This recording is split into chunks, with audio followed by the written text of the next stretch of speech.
어머님, 그냥 제가 할게요. 2번 움직이니까 제가 더 힘들어요. 그래? 난 너 쉬라고 그런 거지. 생각해줘서 그런 거야. 아니에요. 그냥 여기 앉으세요. 잠깐만, 저기 방 하나 남지 않어? 아, 거긴 나중에 동우 크면 동우방 할 거예요. 그래? 그럼 오늘 여기서 자고 가야겠다. 남는 이불 있지? 네? 여기서 주무신다고요? 오늘이요? 그래. 갈아입을 옷도 가져왔는데? 그나저나 동호 아빠는 언제 온대? 오늘 조금 늦는데요. 그러면 나 먼저 저녁밥 좀 차려줘라. 네? 저녁밥 먹어야지. 얼른 차려라. 배고프다. 오늘 이야기 속 주인공은 64세 조정혜 씨입니다. 그리고 그녀의 며느리에 관한 이야기이죠. 조 씨의 말년은 둘째 며느리 때문에 평화가 깨졌습니다. 조 씨는 그저 조용하고 평온한 노후만을 바랐습니다. 혼자 있어도 외롭지 않았고 오히려 내가 나에 대해 알게 되는 소중한 시간들이라고 생각했습니다. 젊어서는 하지 못했던 일도 해보고 모든 짐을 내려놓고 갈등 없는 삶을 살다 가고 싶었습니다. 자식들에 둘러싸여 살다 죽는 게 소원이라는 조 씨의 어느 친구와는 사뭇 다른 바람이었죠. 시끌벅적 정신없이 바쁘게 살아가는 것에 지치기도 했고 본디 성격이 타고나길 그러하기도 했습니다. 그런데 몇 년 전 결혼시킨 작은 아들에게 문제였습니다. 작은 며느리는 조 씨의 기준으론 아주 특이한 인간상이었습니다.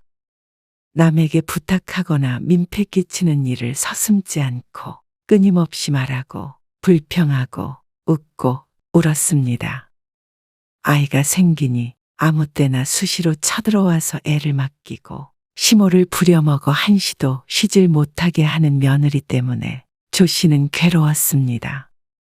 그렇다고 또 차갑게 내칠 만한 성정은 되지 못했기에 어영부영 받아주었지만 뒤에서는 조 씨의 험담을 하고 있었던 며느리. 없는 데선 나라님도 욕한다지만 나라님이야 내 자식 봐주는 것이 아니기에 그렇다 쳐도 조 씨에게 그럴 수는 없었습니다. 어이가 없고 기가 막혔습니다. 가만히 있는 시모를 얕잡아 본 것인지는 몰라도 조 씨는 며느리를 후회하게 만들고 앞으로 다신 같은 행동을 하지 못하게 만들 무척 효과적인 방법을 알고 있었습니다. 징글징글해서 조 씨가 있는 곳으론 머리도 두르고 자지 않을 정도로 미치고 팔딱 뛰게 할 방법을 말이죠. 조 씨는 아들만 둘이 있었습니다. 조 씨의 삶은 결혼을 해서 자식들을 낳으며 크게 달라졌습니다. 정적이던 그녀의 인생이 어쩔 수 없이 역동적으로 바뀌었습니다. 그리고 비슷한 성향이던 남편도 같은 과정을 겪어야 했습니다. 자식이라는 게 그랬습니다. 내가 오롯이 나의 삶을 살 수는 없었습니다. 조 씨 부부는 가정을 꾸리고 자식들 키우는 것에 헌신했고 자식들도 잘 커서 성인이 되었을 때는 자신의 밥벌이는 할 수 있을 정도는 되었죠. 조 씨와 남편은 아들들 결혼시키면 이제는 자식들에겐 관여하지 말고 우리들 인생을 삽시다 하며 서로 다짐했습니다. 그리고 큰아들이 결혼했을 때는 조 씨 부부의 뜻대로 할 수 있었습니다. 명절에 오지 말라고요. 그래. 여행 가라니까. 결혼 전이야 그렇게 했어도. 결혼하고 나서도 그렇게 해요? 그럼 더 좋지. 부부가 오붓하게 여행 다니고 처가 가는 문제는 너희들이 알아서 하는 거고. 어쨌거나 여긴 안 와도 돼. 안 서운하세요? 엄마 아빠가 원해서 그렇게 하겠다는데 뭐가 서운해?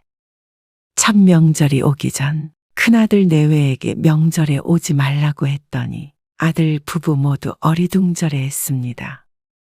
그런데 며느리의 얼굴에선 감출 수 없는 기쁨이 엿보였죠. 엄마는 요리에 취미 없고 며느리한테 일 시키기도 싫고 차 막히는데 왔다 갔다 하게 하기도 싫고 조용히 아빠랑 시간 보내는 게 더 좋아. 너희가 올 이유가 없지. 그리고 그건 조 씨 부부의 생일에도 어버이날에도 마찬가지였습니다. 자식들과의 만남을 피하는 것은 전혀 아니었지만 날을 정해서 다 같이 모이는 것은 사양이었습니다. 번잡스럽고 고생스러웠죠. 가끔 밖에서 만나 식사하는 정도면 충분했습니다. 의도하진 않았지만 결과적으로는 조 씨는 큰며느리에게 좋은 시어머니가 되었습니다. 어머니 같은 시어머니 만난 게 인생의 가장 큰 행운이래요. 뭘 그렇게까지. 그래서 주위에서도 다 부러워하고요. 엄마 아빠 편히 있으려고 그런 거야. 그래도요. 아들에게도 말했지만 칭찬 들으려고 한 것은 아니었습니다. 조 씨 부부가 간섭이 싫고 그저 각자 지내는 게 좋아서였습니다.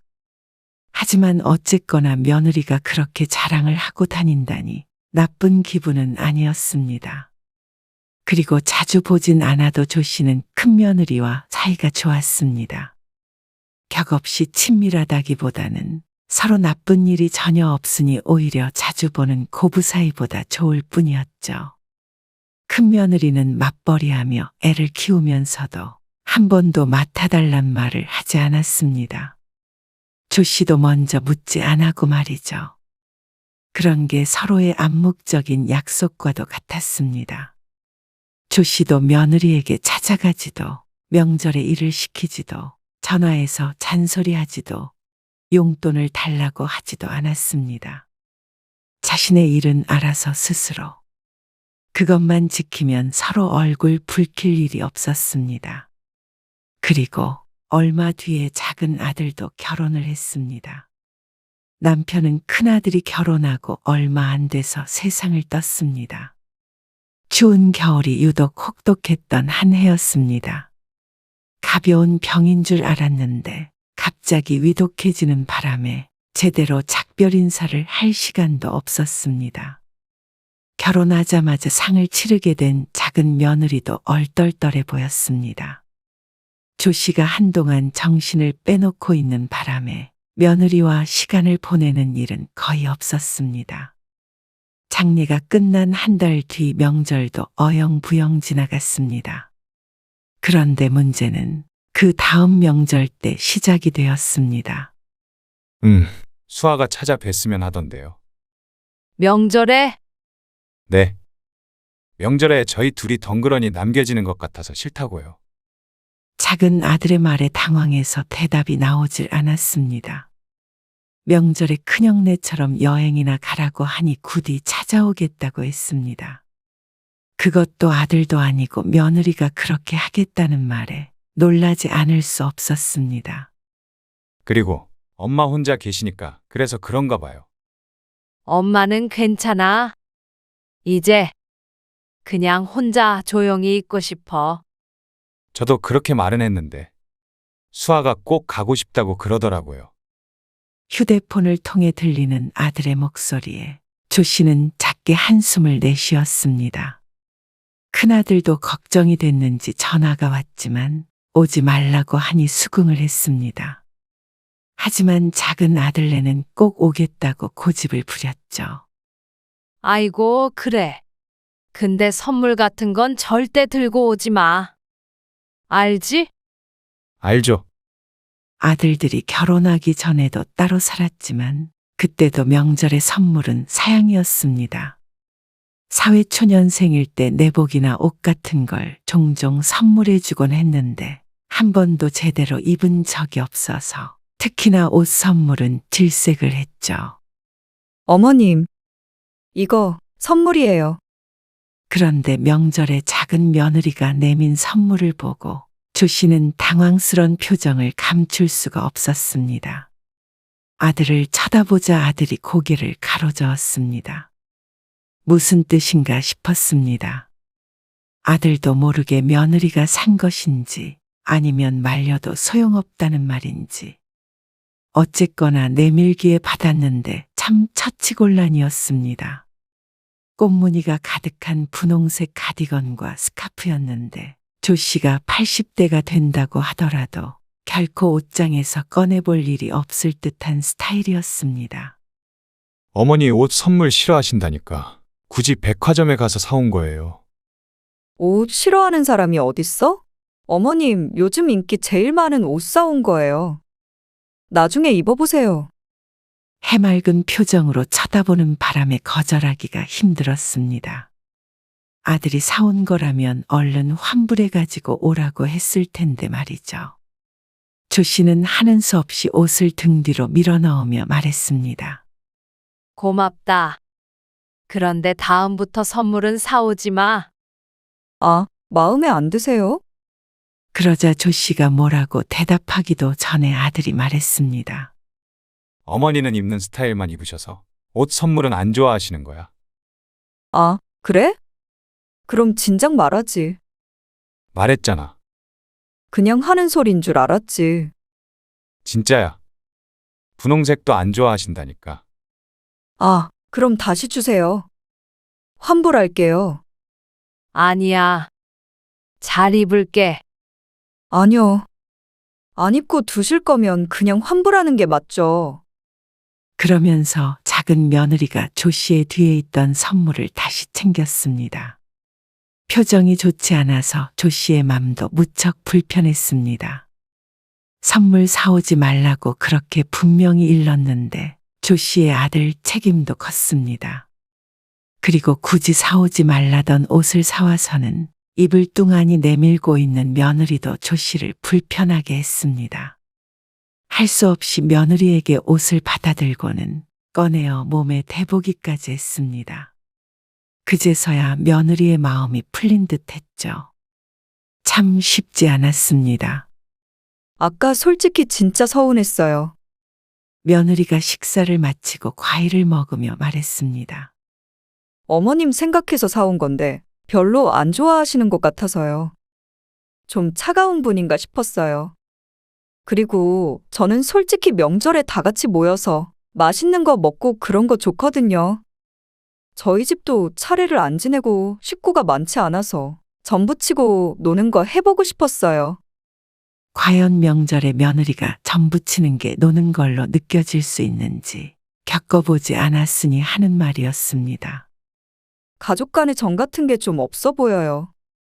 가뜩이나 아버님도 안 계셔서 저도 어머님 생각해서 온 거거든요. 외로우실까 봐요. 작은 며느리에 대해서 잘 알지는 못했는데 다소 말이 많은 타입이었습니다. 앞으로는 자주 와서 제가 말동무라도 해드릴까요? 아니야. 나는 혼자 조용히 있고 싶다. 에이, 그래도요. 그러다가 치매 걸리세요. 말이 많기도 하지만 말 내용을 가리지도 않았죠. 정말로 다음 명절부터는 안 와도 돼.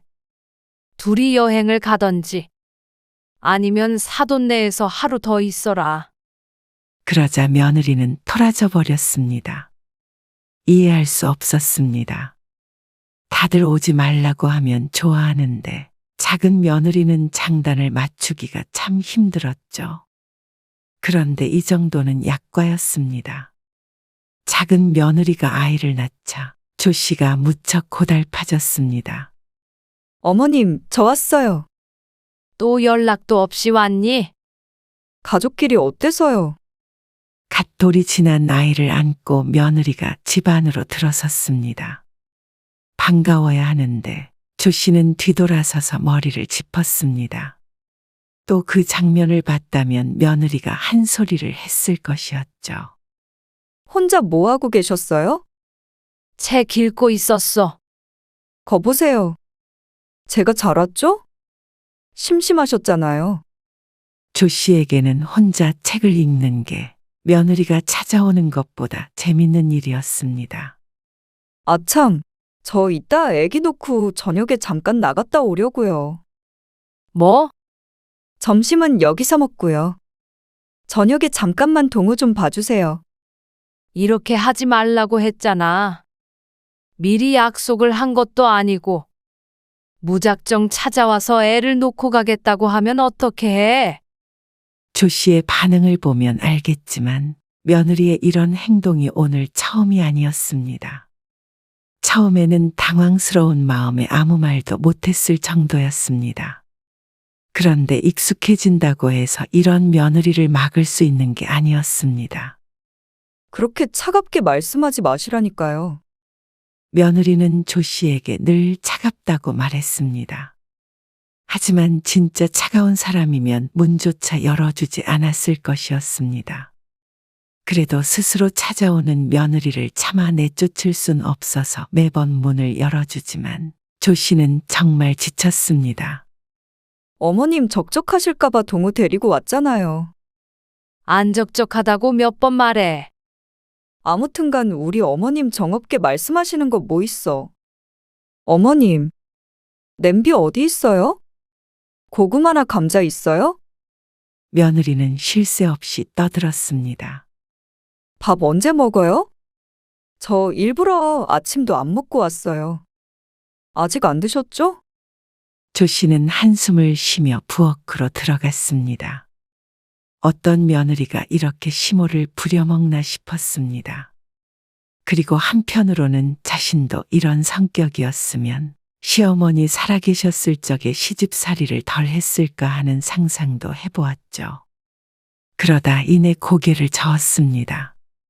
조 씨는 죽어다 깨어나도 이렇게 못했을 것 같았습니다. 며느리는 밥을 먹는 내내 죽는 소리를 했습니다. 애 키우는 인생이 얼마나 험난하고 괴로운지에 대한 이야기였는데 휴직하고 애 하나 키우면서 세상 시름은 혼자서 다 끌어안고 있는 것 같았습니다. 큰아들은 벌써 둘째까지도 맞벌이를 하며 키우고 있는데 말이죠. 하소연의 귀가 따가울 지경이었습니다. 그래도 어머님은 잘 들어주셔서 좋아요. 그러니 자꾸만 찾아오는 것 같았지만 조 씨는 잘 들어주는 것이 아니라 대꾸를 하지 못하는 것이었습니다. 며느리가 조 씨의 길을 뺏어가는 것만 같았습니다. 그래서 단호하게 말을 안 해본 것도 아니었습니다. 어머님, 저 지금 어머님 집에 동우 좀 데리고 가려고 하는데 집에 계시죠? 지금 노래교실 가야 해. 노래교실이요? 조 씨의 유일한 활동적인 취미였습니다. 옛날부터 노래 잘하는 사람이 참 부러웠는데 조 씨는 목소리 높여 노래 부르는 것엔 자신이 없었습니다. 나이든 마당에 뭐가 대수냐 하는 생각에 최근에 등록해서 다니고 있었습니다. 아, 저 꼭 맡겨야 하는데 오늘 오후에 나가서 돌아오면 5시 넘어. 그러면 동우는 어떻게 해요? 그걸 왜 조 씨에게 묻는지 몰랐습니다. 알아서 해야지 어쩌냐. 수업에 빠질 순 없으니까. 서운해요. 어머님 손주보다 노래교실이 더 중요하다는 말씀이세요? 어쩌면 취미 생활도 마음대로 못하게 하는지 몰랐습니다.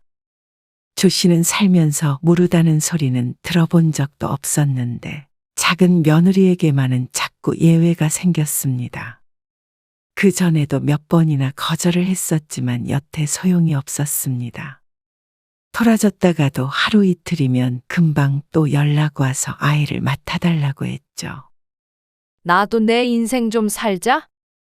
애는 너희가 알아서 키워야지. 그러고 전화를 끊자 20분쯤 뒤에 며느리에게서 장문의 문자 메시지가 왔습니다. 다 읽는데도 한참 걸렸는데 처음부터 끝까지 조 씨가 얼마나 차갑고 정이 없는 인간인지와 자신이 얼마나 섭섭하고 서러운지에 관한 내용이었습니다. 그래서 조 씨도 답장을 보냈습니다. 며느리만큼 길게는 아니더라도 그래도 진심을 담아서 한자 한자 답변을 해서 보냈죠. 그런데 며느리는 내용을 잘 읽어보기는 한 건지 조 씨의 메시지에서 맞춤법이 틀린 것을 발견했다며 지적을 했습니다. 조 씨는 헛웃음을 짓고는 휴대폰을 소파에 툭 던져버렸습니다. 진지하게 대꾸했던 자신이 바보가 된 것만 같았습니다. 지인들이 며느리들에 관해 얘기하는 걸 찬찬히 들어보면 여우 같은 며느리보다는 푼수 같은 며느리가 낫다고들 했습니다. 누군가의 며느리는 아들이랑 시모 사이를 이간질하고 시집엔 절대 얼씬도 안 한다고 했습니다. 이간질은 싫지만 얼씬도 안 하는 건 나쁘지 않은 것 같았습니다. 조 씨는 자신의 며느리가 여우인지 푼수인지 구분이 안 갔습니다. 아이 맡기고 시모 부려먹으려는 걸 보면 여우가 맞는데 토라졌다가도 금방 해실거리며 찾아오는 걸 보면 또 푼수 같았습니다. 하지만 이러나 저러나 조 씨와는 결코 맞지 않는 성격임은 분명했습니다. 조 씨는 많은 걸 바라지 않았습니다. 그냥 자식들과 조 씨 사이에 적당한 선이 있었으면 하는 바람뿐이었습니다. 어머님, 이거 뭐예요? 아, 그거. 윤성이 아빠가 옛날에 20몇 년 전 결혼 기념일에 사준 거야. 이거 명품인데요? 맞아. 안쪽 옷장에 걸려 있는 걸 어떻게 발견했는지 며느리의 눈이 반짝반짝 빛났습니다. 며느리가 들고 있는 건 남편에게 받은 원피스였는데 지금도 인기 있는 유명 브랜드의 옷이었습니다. 그리고 조그만 핸드백까지 세트로 함께 있었는데 과장을 조금 보태자면 지금 보아도 촌스럽지 않고 새 옷 같았습니다. 몇 번 입어보지도 않고 모셔두었으니 당연한 것인지도 몰랐죠. 이거 지금은 못 입지 않아요? 당연했습니다. 젊었을 적 몸에 맞았던 원피스가 지금 맞을 리가 없었습니다. 그러자 며느리가 갑자기 신이 나서 말했습니다. 그럼 이거 저 물려주시면 안 돼요? 뭐? 안 돼. 왜요? 왜냐니? 소중한 거니까 그렇지. 원래 이런 건 자식들한테 물려주지 않아요? 어머님은 딸이 없으시니까 저한테 주시면 되잖아요. 말도 안 되는 어거지를 부리는 며느리 때문에 오늘도 조 씨는 뒷목을 잡아야 했습니다. 친딸이어도 그건 안 돼. 아니, 어머님. 맨날 안 된다는 소리만 하세요. 저는 어머님이랑 친하게 지내려고 노력 중인데, 어머님은 항상 밀어내기만 하세요? 어이가 없었습니다. 친하게 지내려고 노력하는 게 매일 아이 맡기고 밥 얻어먹고 옷장을 뒤지는 것인지 물었습니다. 정말로 그렇게 생각하는지 궁금했습니다. 그러자 며느리가 벼랑간 흐느끼기 시작했습니다. 너무하신 거 아니에요? 저 같은 며느리 없어요. 저는 뭐 시집이 좋아서 오는 줄 아세요? 혼자 계신 어머님 딱해서 오는 거예요. 딱하다는 말에 조 씨도 화가 났습니다. 말년에 애 보느라 고생하느니 딱한 처지로 있는 게 나았습니다. 한 번도 외로우니 와달라는 말을 하지 않았는데 자신이 필요할 때마다 찾아와 놓고는 조 씨를 생각하는 척하는 며느리에게 화가 났습니다. 그리고 그 상태로 집까지 울면서 갔는지 어쨌는지 그날 밤에 아들에게서 전화가 왔습니다. 며느리가 많이 마음 아파했다며 말이죠. 수아한테 너무 차갑게 그러지 마세요. 그러는 아들에게 조 씨도 할 말이 없었습니다. 큰아들네처럼만 지냈으면 했습니다. 가끔 연락해서 안부 전하고 특별한 날에 밖에서 밥 한 끼 먹고 또 각자 할 일 하며 지내면서 말이죠. 그러면 이렇게 감정 소모할 일도 손주 돌보느라 허리가 지끈거릴 일도 없었습니다. 고생은 고생대로 하고 좋은 소리도 못 들으니 조 씨도 감정이 상했습니다. 마음속으로는 며느리가 이대로 삐져서 오지 않았으면 하고 내심 바랐습니다. 하지만 그럴 사람이었으면 진작에 발길을 끊었겠죠. 그 뒤로도 며느리는 화가 풀린 척을 하며 제 집처럼 드나들었습니다. 정말로 오고 싶어서 왔는지 혼자서 아이 보기가 힘들어서 왔는지는 몰랐습니다. 조 씨는 몇 번 더 인내했습니다. 앉혀놓고 이야기도 해보았고 아들을 통해서도 뜻을 전해 보았습니다. 하지만 며느리는 막무가내였죠. 그리고 크리스마스도 그냥 지나치질 않았습니다. 크리스마스 다음 날에 떠난 남편. 제사는 지내지 않길 원했기에 조 씨는 조 씨의 방식으로 추모를 하고자 했습니다. 하지만 며느리는 그마저도 마음대로 찾아와 조 씨의 삶을 흐트려 놓았습니다. 원래 이런 때는 여러 사람이 같이 있는 게 좋아요. 우울하잖아요. 오늘은 조용히 있다가 내일 납골당에 다녀올 생각이었습니다. 며느리가 차라리 제사를 지내자고 찾아왔다면 고마운 마음이라도 있었을 텐데 그렇게 찾아온 며느리는 조 씨에게 아이를 떠밀고는 작은 방에 들어가서 누군가와 통화를 한참 했습니다. 조 씨의 아들이 출장을 갔다고 했는데 그 때문에 혼자 있기 싫어온 것 같았습니다. 1시간이 지나도 도무지 나올 생각을 않는 며느리 때문에 작은 방문을 두드리려고 하는데 며느리의 목소리가 들렸습니다. 우리 어머님, 완전 차가워. 애도 잘 안 봐주시려고 그러고. 근데 말은 그렇게 해도 그냥 무작정 오면 또 봐주셔. 마음 불편한 것보다 몸 편한 게 더 좋아 나는. 고맙긴? 손주 보여주려고 오는 며느리한테 오히려 어머님이 고마워하셔야지. 시어머니가? 깔깔 웃는 소리가 참으로 불편하게 들렸습니다. 조 씨를 생각해 주는 것인지 아닌지 늘 헷갈렸는데 헷갈릴 일도 아니었습니다. 정말로 혼자 있는 조 씨가 걱정되었다면 애를 돌보게 하지도 않았을 테니 말이죠. 그걸 고마워하기는커녕 전화로 심호 흉이나 보는 며느리. 조 씨도 나이가 드니 물러지긴 한 모양이었습니다. 여태 봐주었던 자신이 바보였습니다. 조 씨는 한숨을 쉬었습니다. 또 오지 말라고 했다가는 울고 불고 사람을 피곤하게 할 며느리였습니다. 그리고 또 제 발로 찾아오겠죠. 그래서 조 씨는 이 세상 물정 모르는 젊은 며느리에게 시어머니가 뭔지 보여주기로 했습니다. 신년이 되었을 때 조 씨는 외투를 입으며 며느리에게 전화를 걸었습니다. 동호 엄마, 집이지? 네? 자던 중이었는지 며느리가 비몽사몽 전화를 받았습니다. 자고 있던 거 보니까 집이네. 지금 그리로 갈게. 여기로 오신다고요? 갑자기 무슨 일로요? 놀러 가지. 네? 조 씨는 전화를 끊었습니다. 그 시간이 오전 7시 반이었습니다. 그리고 며느리 집에 도착했더니 딱 8시였죠. 윤성이는 출근했어? 네. 며느리의 머리가 까치집을 했습니다. 아들이 결혼하고 남편과 딱 한 번 오고 그 뒤로는 처음이었습니다. 며느리가 당황한 것도 이해가 갔습니다.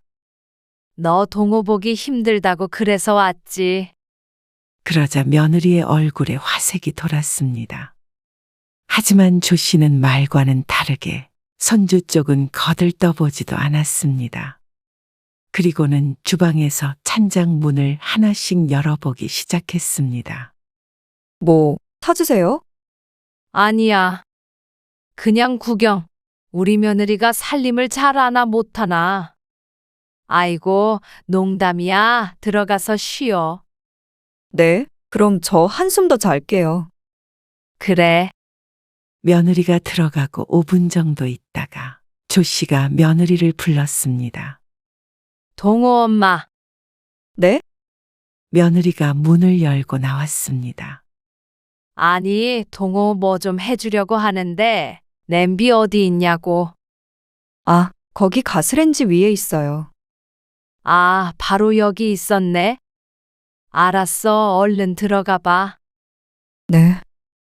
그리고 또 5분 뒤에 불러서 물었습니다.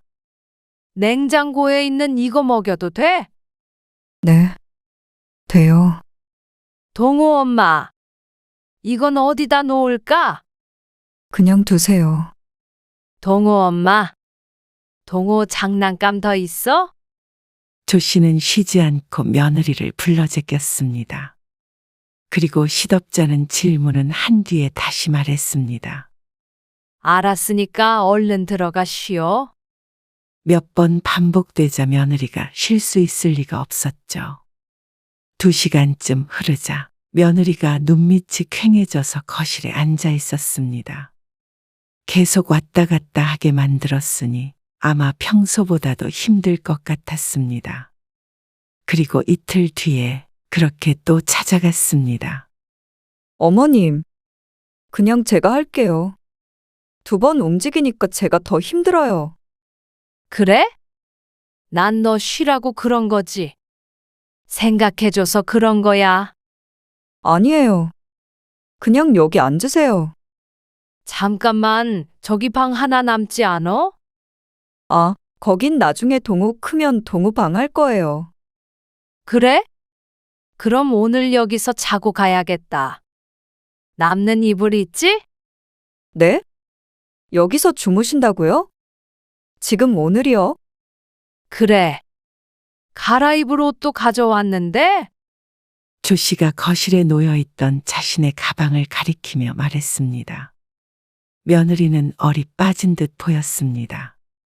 생전 그런 적이 없던 조 씨였으니 놀랄만도 했습니다. 그나저나 동호 아빠는 언제 온대? 오늘 조금 늦는데요. 그러면 나 먼저 저녁밥 좀 차려줘라. 네? 저녁밥 먹어야지. 며느리가 얼떨떨한 표정을 지었습니다. 그런 며느리를 모른 채 하고 조 씨가 식탁 앞에 앉았습니다. 그리고 요리하는 며느리에게 끊임없이 말을 걸었습니다. 그래, 그 친구가 뭐라고 했는 줄 알아? 아, 잠시만요. 저 이것 좀 하고요. 그 친구가 마이크를 넘겨봤더니 남편 흉을 보기 시작하는 거야. 아, 그래요? 그래. 그래서 사람들이 다 웃었는데 조 씨는 웃기지도 않은 얘기를 떠들어댔습니다. 건너 들은 아는 사람 이야기, 친구의 며느리 이야기, 노래교실에서 있었던 이야기. 며느리가 궁금해할 리가 없었습니다. 근래 들어 조 씨는 가장 많이 말을 한 것 같았습니다. 며느리는 시어머니의 수다를 들어주기가 괴로워 보였습니다. 자신이 떠들어댈 때는 그렇게 신나 보이더니 듣는 것엔 재주가 없는 모양이었죠. 그날 며느리 집에서 잠을 자고 다음날 아침밥같이 야무지게 얻어먹은 뒤에 집으로 돌아왔습니다. 그리고 그 다음날 바로 또다시 찾아가자 며느리의 표정이 돌변했습니다. 이 노인네가 뭘 잘못 먹었나 하는 얼굴에 웃음이 나올 것 같았습니다. 애를 봐준다더니 와서 놀고 먹다가는 시어머니가 곱게 보일 리가 없었습니다. 어머님, 요즘엔 노래교실 안 가세요? 노래교실이 중요하냐 손주가 중요하냐 물었던 건 까먹은 듯 했습니다. 노래교실이 중요하니? 손주랑 노는 게 더 좋지. 며느리도 적적할까봐 찾아왔는데 싫으니? 아니요. 적적하진 않은데. 점심 언제 먹을 거야? 그리고 그걸 한동안 반복했는데 어느 날 며느리와 아들이 대화를 나누는 얘기를 듣게 됐습니다. 여보, 어머님 치매 아니셔? 뭐? 치매? 진짜 요즘에 이상해. 왜 자꾸 우리 집에서 잔다고 그러시고, 냄비를 앞에 두고 냄비 어딨냐고 물으시고, 했던 말도 하시고, 2번, 3번 불러도 어쩔 땐 대답도 잘 안 하시고. 무슨 치매야? 말도 안 되지. 그니까, 나도 이상해.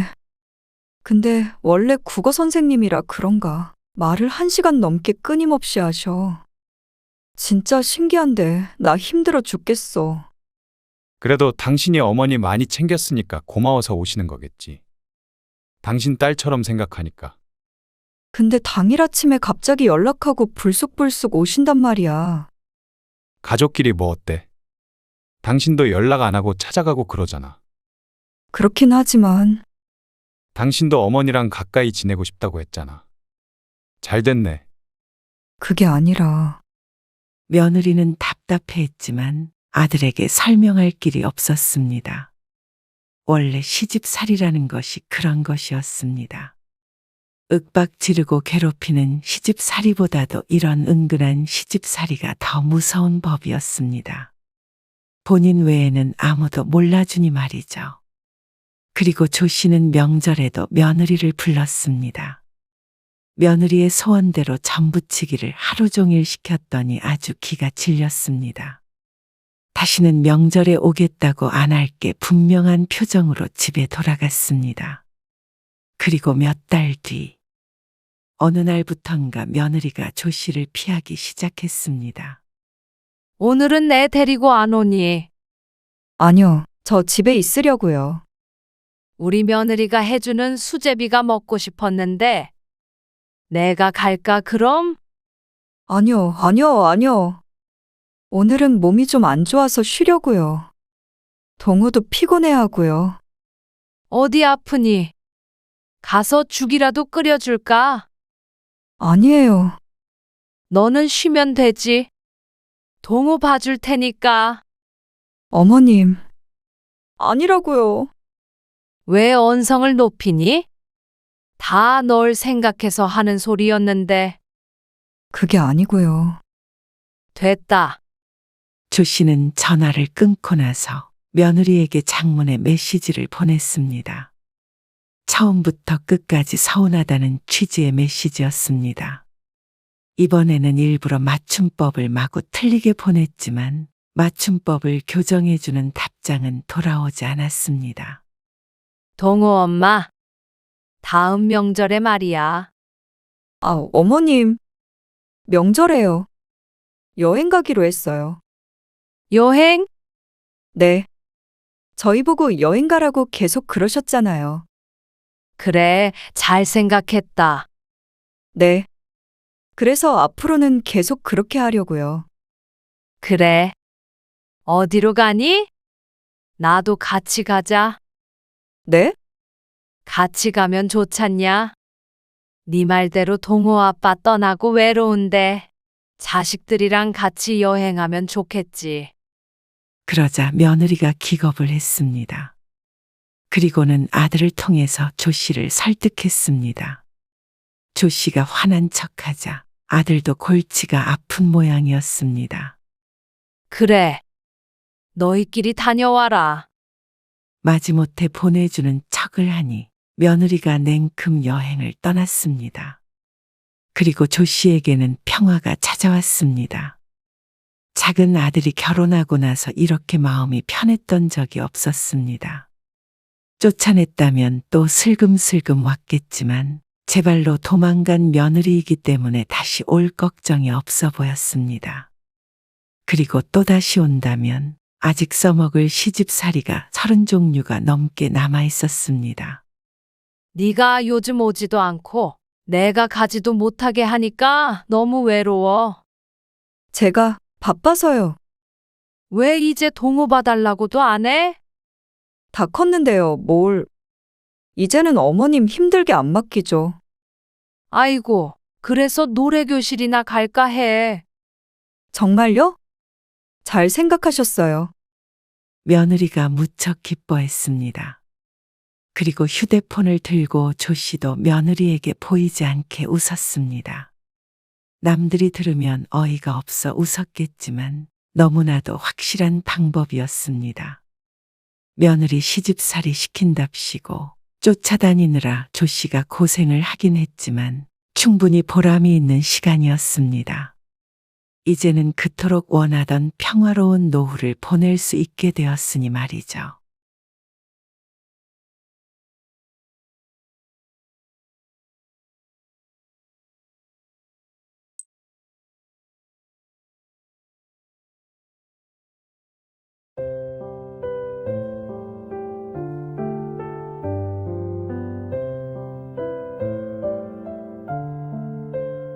엄마, 이 집 말이야. 엄마 올라오면 여기서 살 거지? 그렇지. 언제 올 생각인데? 글쎄, 아직은 모르겠네. 그러면 이 집 내 명의로 바꿔주면 안 돼? 그리고 엄마 아빠 올라오게 되면 언제 올지는 모르지만 그래도 거의 70대 될 거 아니야.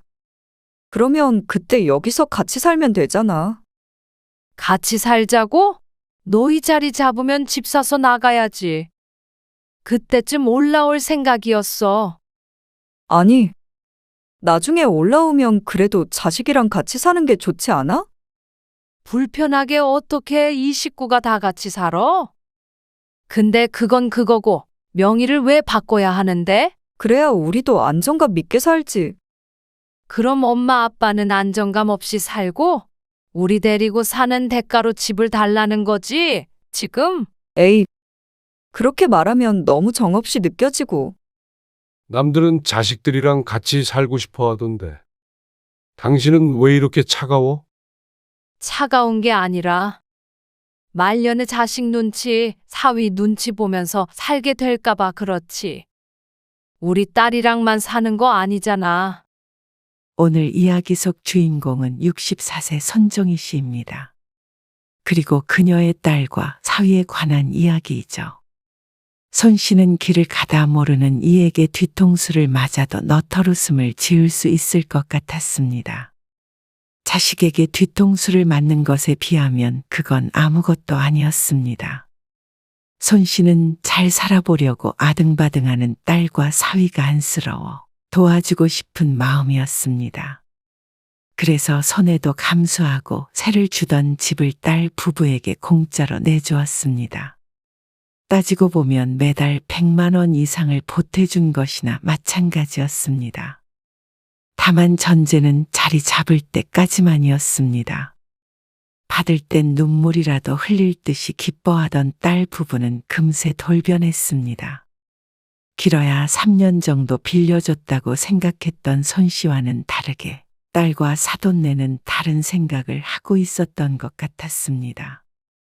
딸과 사위는 이미 자신들의 집이라도 된 것처럼 굴었고 사돈은 그 집을 빌미로 손 씨 부부가 노후에 딸에게 부양을 요구할까봐 걱정되는 듯했습니다. 누구도 몇 년 뒤에 그 집을 손 씨 부부에게 얌전히 돌려줄 생각은 하지 않고 있었습니다. 아무리 부모 자식 사이라고 하더라도 너무했습니다. 부모의 재산은 당연히 대가 없이 자신이 가질 수 있다고 생각하는 딸의 모렴치가 황당했고 한편으로는 허무했습니다. 내가 딸을 이렇게 키웠나 싶었습니다. 돈 앞에서는 부모 형제도 없다더니 딱 그 말이 맞았죠. 그동안 이래도 저래도 서운하다 소리 한 번 안 했던 손 씨이기 때문에 얕잡아 본 것인지도 몰랐습니다.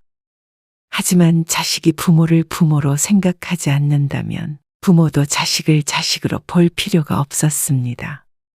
손 씨는 자식이 둘이었는데 첫째가 아들, 둘째가 딸이었습니다.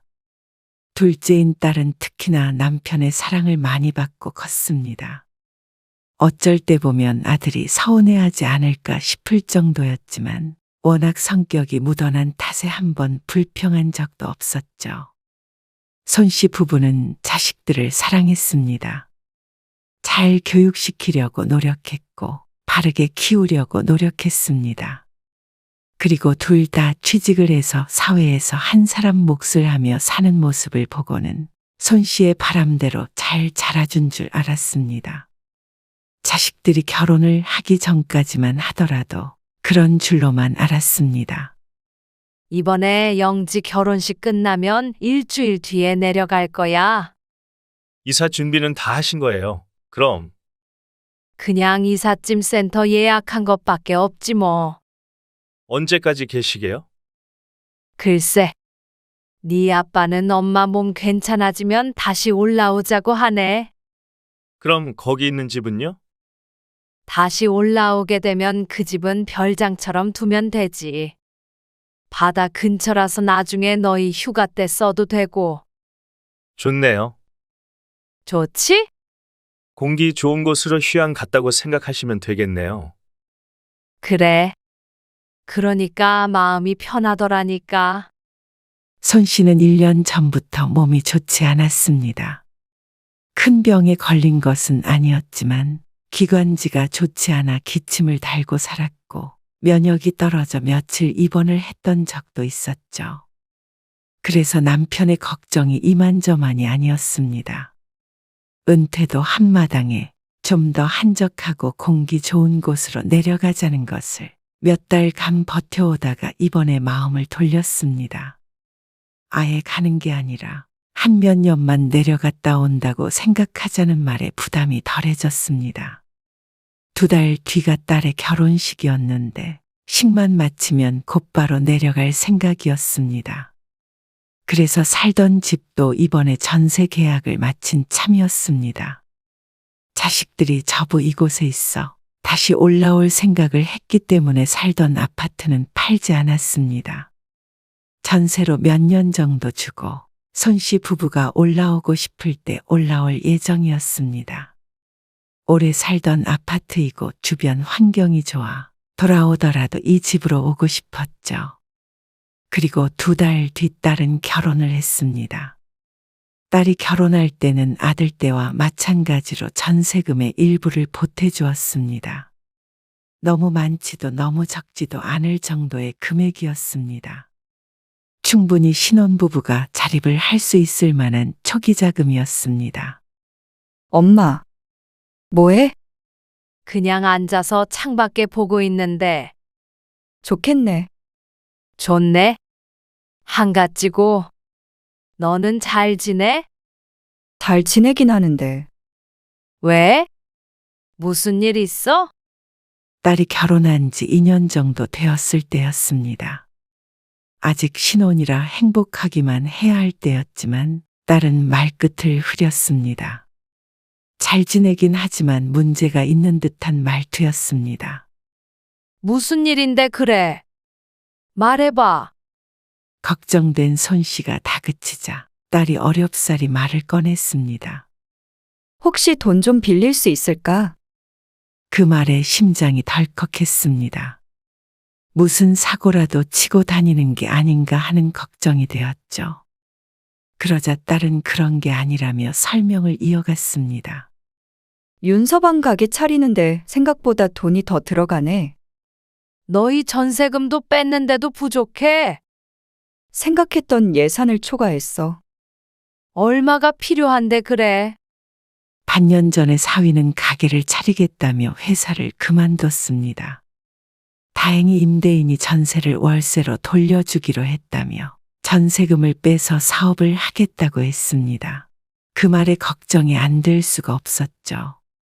그래도 생각이 있겠거니 싶었는데 벌써 시작을 해도 남을 기간이었는데도 불구하고 아직도 돈을 빌려야 할 상황인가 싶었습니다. 그러면서 계약한 상가 월세만 계속 내고 있다고 했습니다. 아파트 월세도 만만치 않을 텐데 이중으로 세를 내면서 또 돈까지 빌려달라는 것에 착잡한 마음이었습니다. 뭐가 잘 안 되고 있는 거야? 아니야. 잘 돼. 마무리 단계야. 마무리하고 여윳돈도 좀 가지고 있어야 마음이 편할 것 같아. 이래저래 긁어 모아서 시작하다 보니까 기가 죽은 듯한 딸의 목소리에 마음이 아팠습니다. 그러게 해보지도 않은 사업을 무작정 시작하냐는 말은 꾹 삼켰습니다. 돈을 빌려줘서 여유자금을 갖고 있게 한다고 진짜 여유가 생길지 의문이었습니다. 그날 밤 손씨는 남편에게 딸과의 통화 내용을 말해주자 남편도 근심스러워했습니다. 사업을 하려거든 돈을 모아서 해야지. 무작정 전세금을 뺄 때부터 불안했어. 손씨가 하고 싶던 말이었습니다. 그런데 남편은 잠시 고민을 하더니 말했습니다.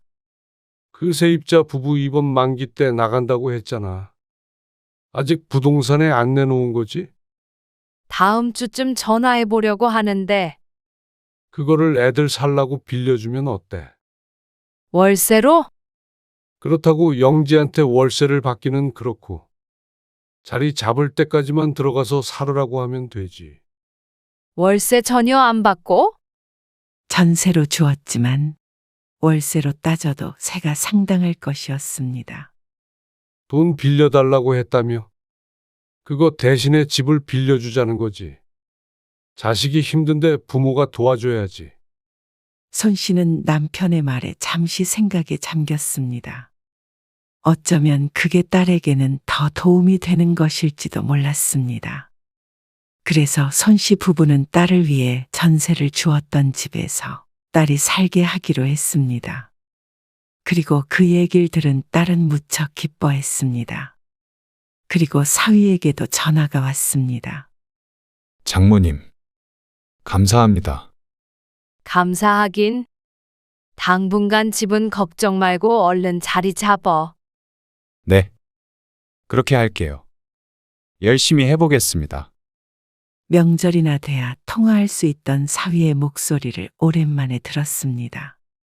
그래도 손 씨 부부가 자식의 숨통을 조금이나마 트이게 해준 것 같아서 뿌듯했습니다. 그리고 시간이 흘렀습니다. 손 씨 부부는 딸이 출산할 때 딱 한 번 올라갔습니다.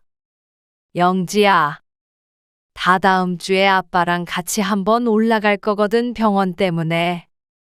그때 잠깐 들를까 하는데, 애기도 보고.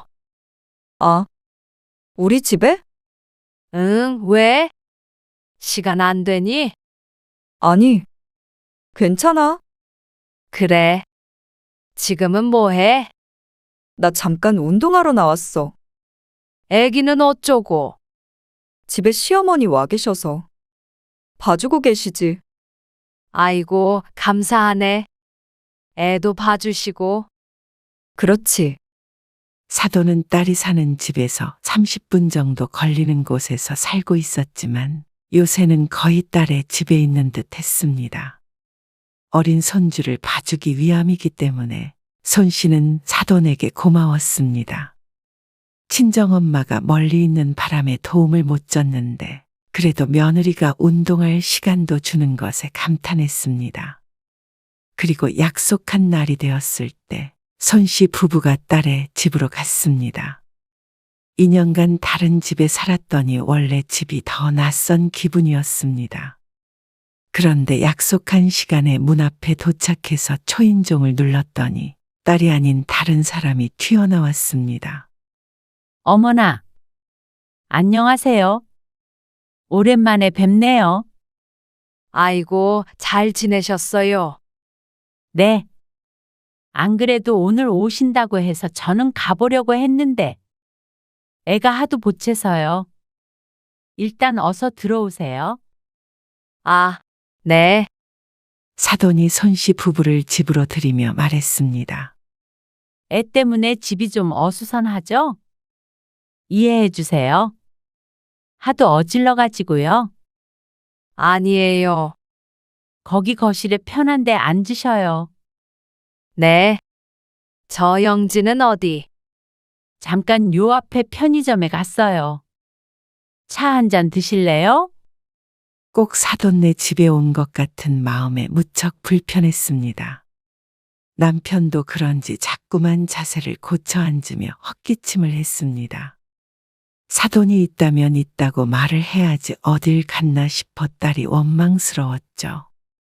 주위를 둘러보자 이제는 전혀 손 씨의 집처럼 느껴지지 않았습니다. 리원이도 보고 싶으셨죠?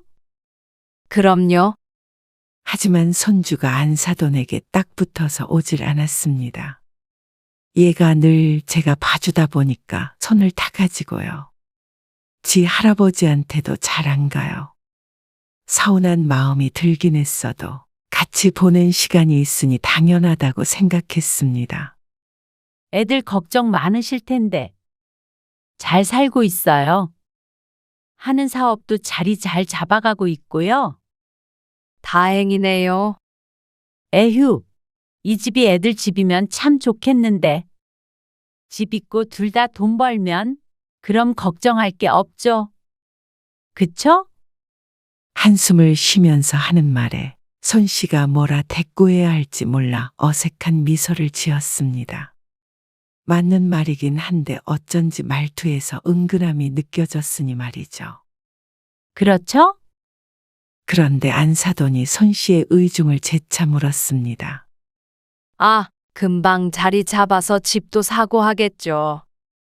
그러자 안사돈이 갑자기 입을 꾹 다물었습니다. 그리고 5분 정도 침묵이 흐른 상태로 있자 딸이 들어왔습니다. 급하게 뭘 사러 나갔었다며 사과했지만 손 씨는 어쩐지 더는 앉아있기가 힘들었습니다. 사돈과 함께 있으려니 눈치도 보였고 불편했습니다. 꼭 애 키우느라 정신없는 집에 눈치 없이 찾아온 손님이 된 것 같은 기분이었습니다. 그래서 손 씨 부부는 딸의 집에 도착한 지 30분도 되지 않아서 일어났습니다. 함께 밥이라도 먹고 가려고 했지만 빨리 일어나 주는 게 서로에게 좋을 것 같았죠. 어머, 벌써 가시게요? 말은 그렇게 했지만 붙잡는 신용은 하지 않았습니다. 딸도 어리둥절해 하면서도 배웅을 했죠. 얼른 내려가 봐야지. 알겠어. 그러면 운전 조심해서 가세요. 그래. 손 씨는 속으로 생각했습니다. 앞으로 딸이 이 집에 사는 동안에는 되도록이면 오지 말자고 말이죠. 서운해서도 아니었고 그게 맞는 듯 했습니다. 은연중에 내 집이니까 라는 생각을 했었는데 딸이 살고 있으니 불편한 게 이상한 게 아니었습니다. 다음부턴 이런 일은 피하고 싶었습니다. 그래서 반년 뒤에 아들네 셋째의 돌잔치가 있을 때도 딸의 집에서 묵지 않았습니다. 너희는 나라에서 상 안 줘. 애를 셋이나 낳았으니까 애국자잖아. 안 그래도 3명 낳으면 돈 많이 줘요. 너스레를 떨며 웃는 아들을 보고 손 씨 부부도 웃었습니다. 저희 집에서 주무시고 가세요. 아이고 됐어. 애들 때문에 정신 없을 텐데 뭐. 아버지, 눈 안 좋아서 밤에 운전하시면 안 되잖아요. 그래서 너희 이모네 집 근처 호텔에서 묵기로 했어. 호텔이요? 저희 집이 불편하면 차라리 영진의 집에 가시지. 그러자 그 순간 딸과 눈이 딱 마주쳤습니다. 그런데 딸이 눈동자가 또르륵 옆으로 굴러갔습니다. 아무 말도 안 했지만 딸의 뜻을 알 수 있었습니다. 아이고 됐어. 너희 이모가 그 호텔 좋다더라.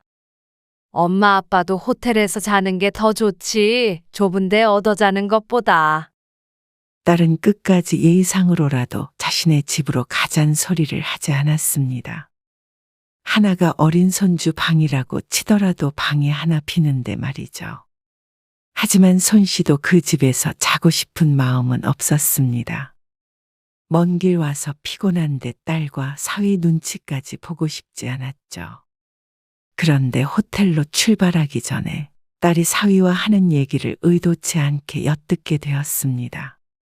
화장실로 가는 길이 비교적 한적했는데 통로에 서서 조심성 없이 대화를 나누고 있었습니다. 안 그래도 우리 엄마가 걱정하던데 어머님이 왜? 장모님이랑 장인어른 자꾸 올라오시는 거 보니까 다시 오시려는 거 아니냐고. 그런 말은 없으셨는데? 혹시라도 그래서 우리랑 같이 살게 되는 거 아니냐고 그러던데. 그럴 리가 있어? 아니, 혹시나 그렇다는 거지. 장모님도 우리랑 합가할 생각이 있으신 건 아니지? 아빠는 모르겠는데 엄마는 안 그럴걸. 올라오게 되면 우리 보고 나가라고 하지 않을까? 그건 그거대로 문제네. 근데 올라온다고는 안 했어. 나도 그럴 생각 없고. 어쨌거나 우리가 모시고 살 일은 없다는 거지. 그것 때문에 엄마가 밤에 잠도 못 잔다고 난리다. 우리 엄마 아빠 모시고 살까봐? 기가 막혔습니다.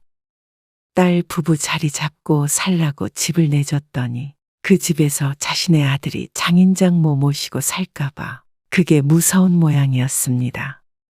사람이 양심이 이렇게 없나 싶었습니다. 공짜로 살게 했을 땐 아무 말 없더니 이제 와서 아들 고생할까봐 걱정하고 있는 게 어이가 없었습니다. 딸의 말처럼 손 씨는 자식들과 함께 살 마음이 없었습니다. 자식을 사랑하고 안 사랑하고의 문제가 아니었고 불편한 건 사양이었죠. 사위도 저런 말을 딸에게 전하는 것을 보니 사람이 곱게 보이지 않았습니다. 손 씨는 혀를 차며 뒤돌아섰습니다. 그리고 딸 부부에게 인사는 따로 하지 않고 먼저 나왔습니다. 손 씨는 마음 편히 호텔에서 자고 다음날 내려왔지만 남편은 내심 딸에게 섭섭한 눈치였습니다. 지난번에 방문했을 때도 그렇고 이번에도 그렇고 어쩐지 친정부모가 찬밥 신세가 된 것 같다고 했죠. 그러다가 몇 달 뒤 명절이 다가올 때였습니다. 아들이 이번 명절에는 손씨 부부가 올라오길 바랐습니다. 그러면 두 집이 움직일 필요가 없으니 나쁘지 않은 제안이었지만 딸의 집으로 가고 싶지는 않았습니다. 제가 영지하고 상의해 볼게요. 엄마, 아빠 올라오셔서 애들이랑 동물원 같은 데도 같이 가시면 좋잖아요. 그래, 알았어. 하루는 저희 집에서 있으시고 하루는 영진의 집에서 있으시면 되죠. 아이고, 너희 힘들잖아. 하루인데 뭐가 힘들어요. 그런데 딸도 흔쾌히 알겠다고 했다는 모양이었습니다. 아무래도 자식들이 내려오게 되면 길에서 버리는 시간이 많으니 손 씨가 가는 게 좋은 것 같았죠. 그래서 손 씨 부부는 연휴 첫날에 아들네 집으로 갔다가 다음 날 딸 집으로 갔습니다. 차 타고 20분 정도 거리였죠. 모처럼 딸내와 오붓하게 식사를 하는 것 같았습니다. 그런데 딸이 뜻밖의 말을 했습니다. 엄마, 이 집 말이야. 응? 엄마 올라오면 여기서 살 거지? 그렇지. 달리 집이 없으니 당연했습니다. 언제 올 생각인데? 글쎄, 아직은 모르겠네. 그러면 이 집 내 명의로 바꿔주면 안 돼? 뭐? 딸의 말에 손 씨도 남편도 깜짝 놀랐습니다. 아니, 들어봐. 그리고 엄마 아빠 올라오게 되면 언제 올지는 모르지만 그래도 거의 70대 될 거 아니야. 그러면 그때 여기서 같이 살면 되잖아. 같이 살자고. 너희 자리 잡으면 집 사서 나가야지. 그때쯤 올라올 생각이었어. 아니, 나중에 올라오면 그래도 자식이랑 같이 사는 게 좋지 않아? 불편하게 어떻게 이 식구가 다 같이 살아? 사돈은 같이 살까봐 걱정하던데 딸은 도리어 같이 살자는 말을 했습니다. 사돈과 같은 걱정을 하는 것처럼 보였던 사위도 어쩐 일인지 옆에서 고개를 끄덕이고 있었습니다. 근데 그건 그거고. 명의를 왜 바꿔야 하는데? 그래야 우리도 안정감 있게 살지. 그럼 엄마 아빠는 안정감 없이 살고 엄마 아빤 거기에도 집 한 채 있으니까. 우리 데리고 사는 대가로 집을 달라는 거지 지금? 에이, 그렇게 말하면 너무 정없이 느껴지고. 그런데 한마디 할 줄 알았던 남편이 침묵했습니다. 내심 생각도 있는 모양이었습니다. 내려가서 평화롭게 사는 건 좋지만 손주 재롱 보면서 사는 것도 좋았을 거라고 말했던 남편이었습니다. 그러니 사랑하는 딸과 손주랑 같이 사는 걸 상상하고 있는지도 몰랐습니다. 같이 살면 그게 좋아? 집에 돌아와서 남편에게 물었더니 남편은 그게 뭘 어떠냐는 듯한 반응이었습니다. 손주 재롱 보고 싶으면 그냥 근처 살면서 보면 되지. 남들은 자식들이랑 같이 살고 싶어 하던데. 당신은 왜 이렇게 차가워?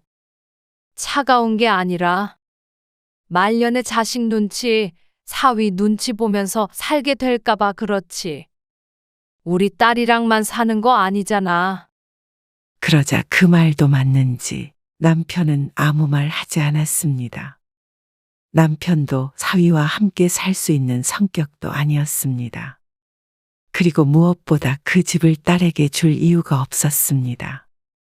그동안 살게 한 것도 손씨 부부에게는 경제적 손실이 상당했습니다. 하지만 딸이니까 도와준 것이었죠. 그런데 덜컥 아파트를 딸에게 줘버릴 수는 없었습니다. 아들이 있어서도 그랬고 손씨 부부의 노후 자금이니 더더욱 그럴 순 없었죠. 그리고 부모를 하룻밤 재워주는 걸 부담스러워하던 딸을 생각하면 결코 좋은 생각이 아니었습니다. 그날 딸에게 말은 안 했어도 많은 생각을 하게 되었습니다. 노후에는 자식이 아니라 부부밖에 없다는 생각 같은 것 말이죠. 손씨가 같이 살 마음도 명의를 넘겨줄 마음도 없어 보이자 딸은 안달이 난 듯 했습니다. 그리고 그런 딸의 반응을 보니 손씨는 어쩐지 더 물러서게 되었습니다. 어쩌면 괜히 딸 부부를 살게 했나 싶은 마음도 있었습니다.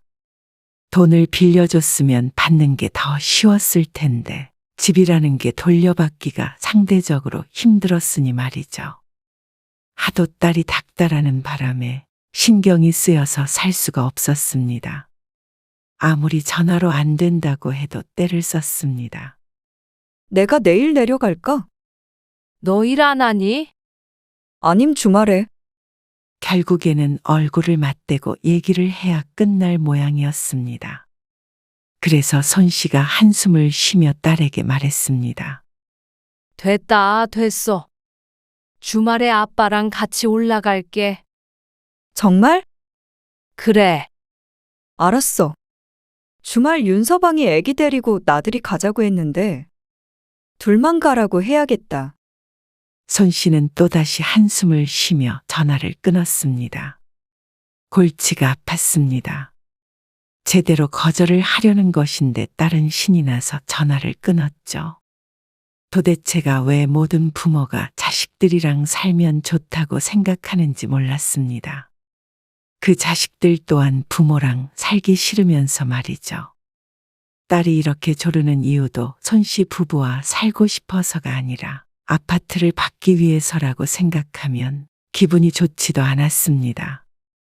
그렇게 주말에 올라갔는데 딸에게 전화하니 잠시 집을 비웠다고 했습니다. 벌써 도착했어? 11시에서 11시 반 사이에 도착한다고 했잖아. 지금 11시잖아. 난 또 11시 반에 도착할 줄 알고 마트 나왔는데. 들어가려면 20분 걸려. 20분이나? 그럼 집에 들어가 있을래? 지금 아무도 없어. 그러더니 딸이 비밀번호를 일러주었습니다. 아무도 없다기에 손씨는 사양하지 않고 남편과 함께 집에 들어갔습니다. 딸이 곧 온다길래 식탁에 앉아서 얘기를 나누고 있었습니다. 그런데 20분 뒤에 도착한다던 딸이 10분도 안 되었는데 돌아온 것 같았습니다. 현관문에서 비밀번호를 치는 소리가 났죠. 부엌에선 문 쪽이 보이지 않았는데 손씨 부부가 자리에서 일어나기도 전에 어떤 목소리가 들렸습니다. 딸이 아님은 분명했습니다. 나 지금 아들네 잠깐 왔어. 아니, 아들네는 오늘 어디 간다고 아무도 없어. 그럼 비밀번호 다 알지? 내가 매일 애기 봐주는데. 잠깐만. 신발이 왜 이렇게 안 벗겨져? 아니, 우리 며느리 말 잘 들어. 그럼? 이 집도 친정에서 준다네. 그래. 아이고, 사돈은 저기 지방에 집 있잖아. 같이 살아도 나랑 같이 살아야지. 내가 애기 봐준 게 얼만데. 그렇지? 우리 며느리도 그러겠다고 했어. 그래서 나도 말년에 자식 부양받으면서 살아보려고. 깔깔 웃으며 들어오던 안사돈과 손씨 부부의 눈이 마주쳤습니다. 속사포같이 내뱉던 말이 뚝 끊겼습니다. 휴대폰도 손에서 툭 떨어졌죠. 아무 말 않고 사돈이 하는 얘기를 다 듣고 있었던 손씨 부부는 그런 사돈을 차갑게 쳐다보았습니다. 아들네가 없는 줄 알면서 빈 집에는 뭐 하려고 제 집처럼 드나드는지는 모르겠지만 그 속내가 시커멓게 보이긴 했습니다. 그리고 통화 내용을 들어보니 손씨의 딸이나 사위도 크게 다르지 않은 것 같았죠. 손씨 부부를 보고 쏘스라친 사돈이 뒤늦게 정신을 차렸습니다. 자신의 목소리가 큰 것은 아는지 낭패를 봤다는 표정이었습니다. 들었나 안 들었나 가늠조차 하지 않고 땀을 삐질삐질 흘렸습니다. 사돈, 여기 어쩐 일로? 그건 제가 묻고 싶은 말이네요. 우리 며느리는 곧 도착하겠네요. 손씨 부부는 자리에서 천천히 일어났습니다. 더 이상은 볼 일이 없었습니다. 딸에게 좋게 말을 하려고 왔는데 그 말도 좋게 할 수 없는 상황이었습니다. 아니, 사돈. 제 말을 좀 들어보시고요. 제가 친구랑 아니요. 말은 충분히 들은 것 같네요. 손씨와 남편은 딸의 얼굴도 안 보고 바로 집으로 돌아왔습니다. 오는 내내 무거운 침묵이 흘렀습니다. 거의 집에 도착할 때쯤에 손씨가 입을 열었습니다.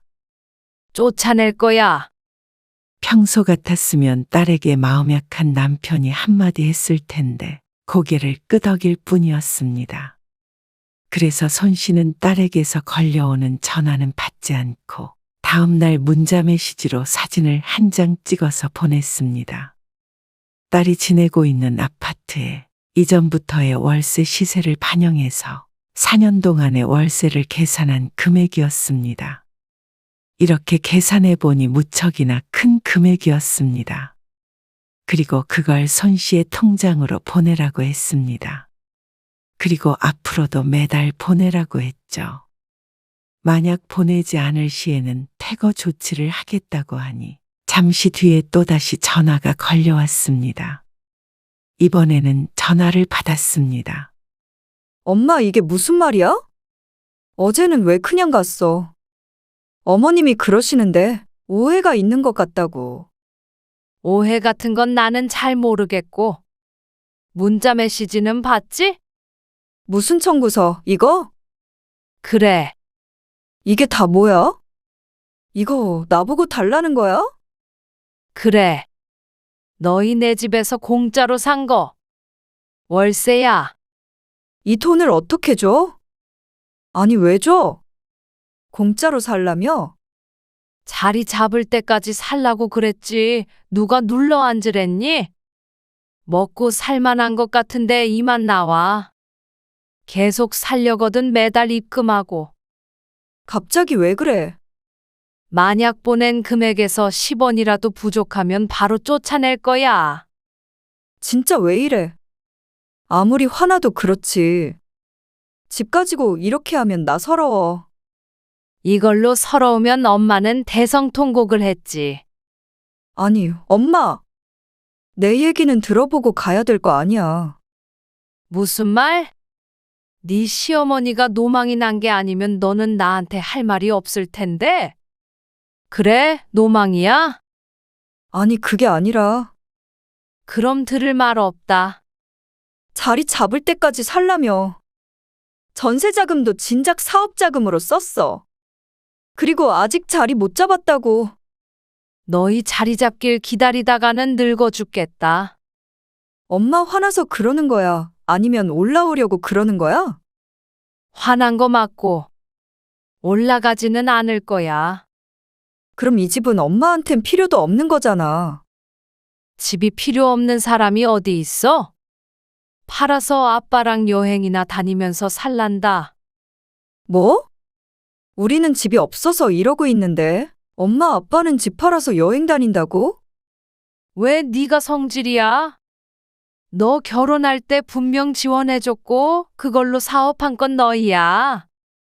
우리가 번 돈 우리가 쓰는데 왜 네가 그래? 딸이 황당해하는 걸 보니 손씨가 되려 황당했습니다.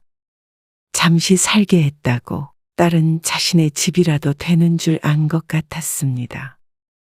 호의가 계속되면 권리인 줄 안다더니 사람의 욕심이 끝도 없었습니다. 자식 생각하는 부모 마음을 무시하고 뒤에서는 뒤통수를 쳐서 집을 가로챌 작당 모의를 하고 있었다는 사실에 배신감이 들었습니다. 이제는 딸의 얼굴도 보기 싫었습니다. 그냥 부모 덕 보고 살려는 것이 아니라 집을 빼돌려 시집 식구와 함께 살려고 했다는 것이 뒤도 안 돌아보게 만들었습니다. 부모를 부모로 생각하지 않으니 부모도 자식을 자식으로 생각하지 않을 권리가 있었습니다. 딸은 설마 진짜로 돈을 달라고 할까 싶었는지 지난 월세도 이달 월세도 내지 않았습니다. 그래서 손 씨는 이번에 내용 증명을 보냈습니다. 당장 퇴거하지 않을 시소송을 걸겠다는 내용이었습니다. 그러자 또다시 전화를 걸어서 이번에는 용서를 구했습니다. 그래도 어머님 모시고 살 생각은 없었어. 어머님만 그렇게 생각하신 거고, 명의는 안 줘도 되니까 그냥 여기서 살게 해줘. 그렇게는 못하겠다. 월세를 살든 전세를 살든 이제 너희 힘으로 살아. 오해라고 했잖아. 오해도 여러 번이면 오해하게끔 한 사람이 잘못한 거 아니겠니? 그리고 꼭 그것 때문이 아니더라도 너희는 자립해서 살아야 할 필요가 있어. 부모 등골 빼먹으며 살지 말고 너희가 벌린 사업이라는 것도 너희 스스로 책임져.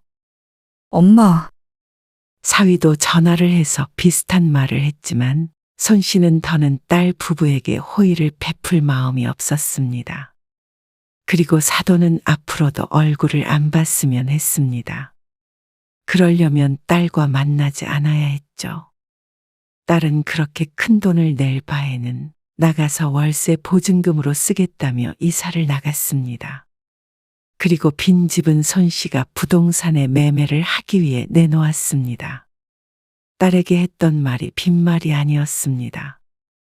자식 때문에 집을 두고 내려간 것이었지. 부부 둘만 살자면 굳이 다시 올라올 필요가 없었죠. 이 돈을 묶어놓지 말고 차라리 다른 데 투자를 하거나 둘이서 쓰면서 살자 싶었습니다. 그러면 말년이 훨씬 윤택해질 것이었죠. 손 씨 부부는 딸과는 연락하지 않았고 아들과도 다소 거리를 두며 지냈습니다. 자식은 그저 무소식이 희소식이다 생각하고 사는 게 최고인 듯 했습니다. 부부끼리 잘 사는 길을 찾아보는 게 말년의 정신 건강에도 좋을 것 같았습니다. 실제로도 그랬고 말이죠.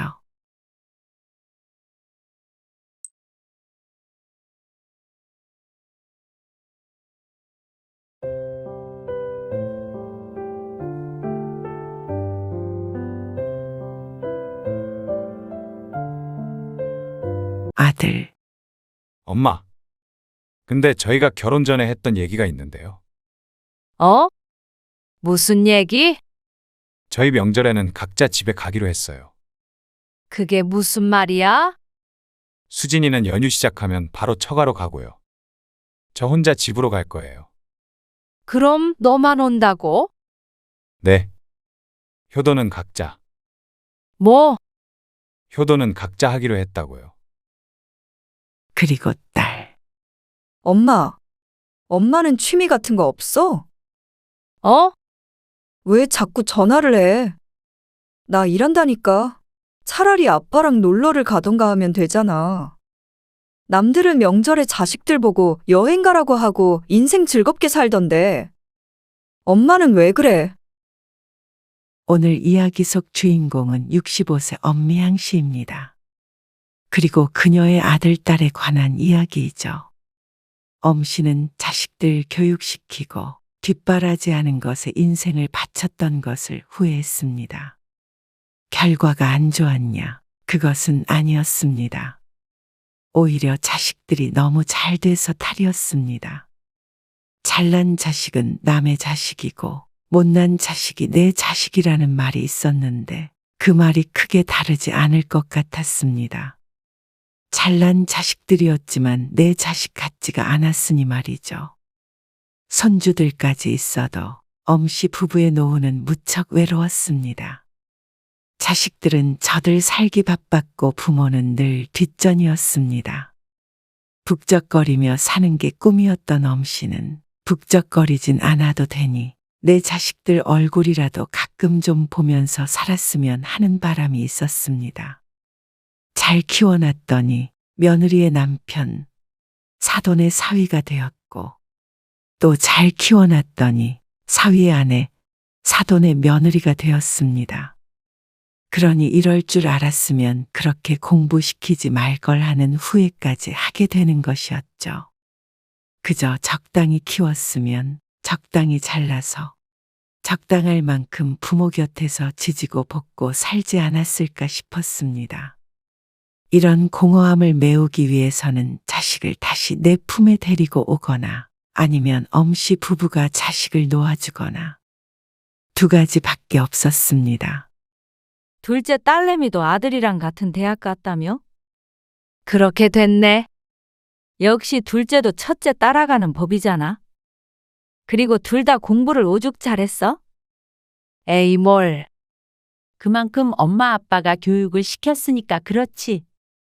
오랜만에 만난 지인들이 한참을 엄씨의 자식들에 관한 대화를 나누었습니다.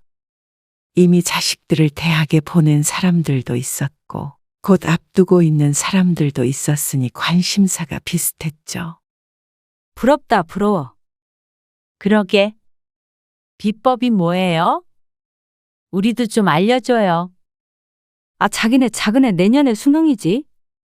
근데 아무리 해도 성적이 안 올라. 사실 사교육도 많이 시키고 열성적으로 자식들을 가르친 것은 맞지만 그것도 자식들이 똑똑했기 때문에 가능했습니다. 하지만 그런 말을 할 수는 없었고 어떤 공부를 시켰는지 조언을 해주었습니다. 대부분 부럽다며 치켜세웠고 또 누군가는 시기하여 딴지를 걸기도 했습니다. 하지만 엄씨의 아들, 딸이 잘났다는 건 누구도 부정할 수는 없었습니다. 아이 둘 정말 잘 가르쳐서 남에게 존경받으며 걱정 없이 살기를 바랐습니다. 그래서 부부가 자식들만 보고 살았던 것 같았습니다. 엄씨 부부가 꿈꿔왔던 삶이 있었습니다. 크지 않은 소박한 꿈이었습니다. 나중에 자식들이 결혼을 해서 각자 가정을 꾸리더라도 가끔 만나서 오순도순 살고 싶었습니다.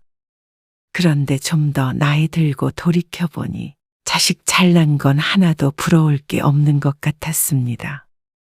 그게 자식의 됨됨이를 뜻하지 않았고 부모의 행복을 결정짓지도 않았습니다. 당연했습니다. 그랬다면 잘난 자식을 가진 세상 모든 부모가 행복해야 할 텐데 사실상 그런 경우는 엄씨처럼 외로워지는 경우가 많았습니다. 엄씨의 아들, 딸은 모두 좋은 대학을 졸업했습니다. 아들은 손꼽히는 대기업에 들어가서 승승장구했고 딸은 조금 더 공부를 해서 전문직에 종사하게 되었습니다. 좋은 대학을 나와도 모두 다 잘 되는 것은 아닐 텐데 다행히도 엄씨의 자식들은 탄탄대로를 걸었습니다. 잠시 으쓱했던 것도 사실이었습니다. 요즘엔 좀 한가해져서. 오빠 시간 되는지 내가 물어보고 맞춰서 주말에 한번 갈게. 그래? 안 그래도 네 아빠 어젯밤에 너희 얘기 하더라고. 무슨 얘기? 그냥 요즘 바쁜 것 같다고. 은근 기다리는 눈치던데? 정말? 이번 주나 다음 주에 갈게. 그래, 알았어. 바쁜 직장 생활에도 가끔은 이렇게 만나서 식사도 했는데 말 그대로 정말 가끔이었습니다. 참 자식들 얼굴 보기가 하늘의 별 따기였습니다. 한 달에 한 번 정도 보면 많이 본 걸로 쳐야 했죠. 하지만 그것도 감지덕지해야 했던 걸 몰랐습니다. 자식들이 결혼하고 나니 한 달에 한 번은 커녕 1년에 2번 보기도 그렇게 힘들었죠. 엄마, 내년 봄에 결혼하려고요. 전에 만난다던 그 아가씨? 네, 같은 직장 다닌다고 그랬지. 맞아요. 학교도 동문이고요. 30 초반의 아들은 결혼을 했습니다. 잘난 아들, 그만큼 똑똑한 며느리를 맞았습니다. 처음 소개를 받았을 때도 자신감 넘치고 똑부러지는 모습에 내 아들과 참 잘 어울린다고 생각했습니다. 하지만 그렇게 잘나고 야무진 며느리이기에 시집의 아쉬운 소리를 할 필요가 없는 듯 했습니다. 다음 달 명절에 말이야. 너희 온다고 아버지가 특별하게 맛있는 것 좀 하라고 그러는데 우리 며느리가 뭘 좋아하는지 전화해서 물어보라고 성화셔. 아, 아버지가요? 그래. 벌써부터 설레나 봐. 며느리 온다고. 아들이 결혼하고 첫 명절이 다가왔습니다. 아직 보름도 더 남았는데 남편은 벌써부터 들떠 보였습니다. 그리고 엄씨도 내색은 안 했지만 내심 같은 마음이었습니다. 어떤 음식을 좋아할까 고민하다가 남편의 말대로 아들에게 직접 물어보자 싶어서 전화를 건 것이었습니다. 어머니. 근데 저희가 결혼 전에 했던 얘기가 있는데요. 어? 무슨 얘기? 저희 명절에는 각자 집에 가기로 했어요. 그게 무슨 말이야? 수진이는 연휴 시작하면 바로 처가로 가고요. 저 혼자 집으로 갈 거예요. 너만 온다고. 네. 아들의 말에 무척 당황스러웠습니다. 당연히 명절이면 아들 며느리가 오고 그 다음에 둘이 같이 사돈네로 가는 게 아닌가 싶었습니다. 하다못해 처가를 먼저 가더라도 같이 다니는 게 보통이 아닌가 했죠. 효도는 각자. 뭐? 효도는 각자 하기로 했다고요. 그 말에 말문이 막혔습니다. 시대가 변했다고는 하나 결혼 후 첫 명절부터 이렇게 따로 행동할 줄은 몰랐습니다. 아들이 결혼한 뒤로 3개월이 지났는데 여태 한 번도 얼굴을 본 적이 없었습니다. 그런데 명절에도 며느리를 안 보면 1년 중 만날 날이 단 하루도 없다는 말 같았습니다. 그래도 제가 가잖아요. 너무 서운해하지 마세요. 자식인 자기가 오는데 무슨 상관이냐는 아들의 태도에 당황스러워도 수긍을 할 수밖에 없었습니다. 무슨 말을 하고 있는지 머리로는 이해했습니다. 다만 마음이 조금 그럴 뿐이었죠. 엄씨의 아들도 그렇고 며느리도 그렇고 개인적인 성향이 너무 강해서 가족이라고 살갑게 전화를 한다던가 찾아오는 경우는 극히 드물었습니다. 각자 잘 살면 되지 하는 게 아들과 며느리의 공통적인 생각이었습니다. 엄씨의 꿈과는 한참 거리가 있었죠. 서운하긴 했지만 그래도 아예 안 오겠다는 것도 아니고 각자 집에 가겠다는데 싫다고 할 수는 없었습니다. 엄씨도 나중에는 차라리 맘 편하게 내 자식이나 오래 보자 싶었죠. 그러다가 며느리가 임신을 했습니다. 명절이고 뭐고 엄씨 부부는 첫 손주를 볼 생각에 하루하루가 행복했습니다. 애기 용품 골라주고 싶은데 너희 바쁘니까 계좌로 축하 선물 좀 보냈다. 그걸로 애기거나 아니면 수진이 선물도 사고 그래. 네. 감사합니다. 아직 태어나지도 않았지만 얼마나 예쁠까 상상만 해도 기분이 좋았습니다. 아들 며느리 둘 다 늘 바쁘니 나중에 육아가 힘들다고 하면 도와줄 의향도 충분히 있었습니다. 며느리에게 축하한다는 말을 하기 위해 전화를 걸었다가 그런 취지의 말을 흘렸습니다. 도와줄 사람이 있으니 너무 걱정하지 말라고 하기 위해서였는데 엄씨의 며느리는 그런 도움은 전혀 필요 없어 보였습니다. 시터 쓰면 돼요. 시터? 네. 애 봐주는 사람 쓰면 되니까 걱정 마세요. 그러니 난 또 너희 바쁘니까. 아니요. 그럼 서로 불편하죠. 아, 그래? 그렇긴 하겠네. 알았다. 지난번에 애기 용품 같은 건 좀 샀어? 아, 아직이요.